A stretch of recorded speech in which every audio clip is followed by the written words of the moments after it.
Kasus Anneliese Michel adalah salah satu eksorsisme paling terkenal sekaligus kontroversial di dunia.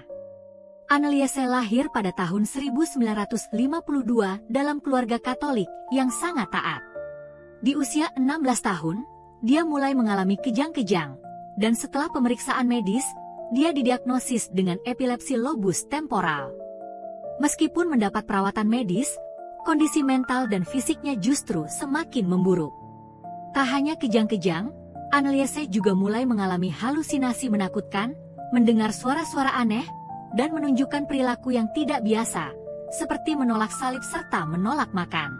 Ketika perawatan medis tak lagi membuahkan hasil, keluarganya mulai percaya bahwa Anneliese mungkin kerasukan roh jahat. Karena keyakinan tersebut, mereka meminta bantuan kepada gereja Katolik. Dua pendeta, Pastor Ernst Alt dan Pastor Arnold Renz, diberi izin untuk melakukan ritual eksorsisme. Selama hampir 1 tahun penuh, dilakukan lebih dari 67 sesi eksorsisme terhadap Anneliese. Dalam ritual-ritual ini, Anneliese mengklaim bahwa dirinya dirasuki oleh beberapa iblis, termasuk Lucifer dan Judas Iskariot. Dia juga menunjukkan kekuatan fisik yang luar biasa, serta berbicara dalam bahasa asing yang sebelumnya tak dia kuasai. Namun, meski telah menjalani berbagai sesi eksorsisme, kondisi Anneliese terus memburuk. Dia menolak makan dan minum, hingga akhirnya meninggal dunia pada 1 Juli 1976 dalam usia 23 tahun akibat malnutrisi dan dehidrasi yang parah.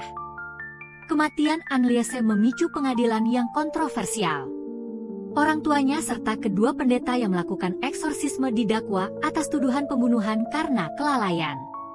Dalam persidangan, pihak medis bersikeras bahwa Anneliese sebenarnya menderita gangguan kejiwaan yang seharusnya ditangani secara medis, bukan melalui eksorsisme. Namun, keluarganya tetap yakin bahwa Anneliese adalah korban nyata dari kerasukan setan. Pada akhirnya, kedua pendeta dan orang tua Anneliese dinyatakan bersalah atas pembunuhan tidak disengaja, tetapi mereka hanya dijatuhi hukuman penjara yang ditangguhkan. Kasus tragis Anneliese Michel ini lalu menjadi inspirasi bagi film The Exorcist of Emily Rose, yang hingga kini masih menjadi salah satu misteri besar yang memancing diskusi di kalangan pengamat agama dan kesehatan mental di seluruh dunia. Lalu bagaimana dengan pandangan ronsen mistis? Menurut pandangan kami, Anneliese Michel adalah korban dari sebuah ritual sekte sesat. Diketahui bahwa Anneliese tinggal di wilayah Bavaria, Jerman, yang dikenal sebagai tempat berdirinya sekte setan yang masih eksis hingga saat ini.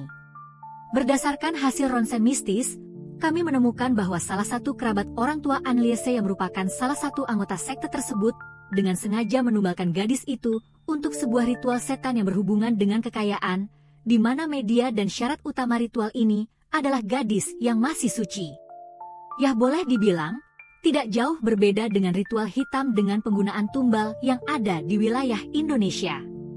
Namun, karena Anneliese adalah sosok yang taat beragama, proses tumbal tidak berjalan mulus. Alam bawah sadarnya terus melawan, hingga tubuhnya tak lagi mampu menahan serangan gaib itu. Menurut kami, ritual tersebut bisa dibilang terlambat, karena kekuatan jahat telah memasuki tulang sumsum korban, di mana jika hal tersebut sampai terjadi, maka hampir 90% para korban akan berakhir dengan kematian.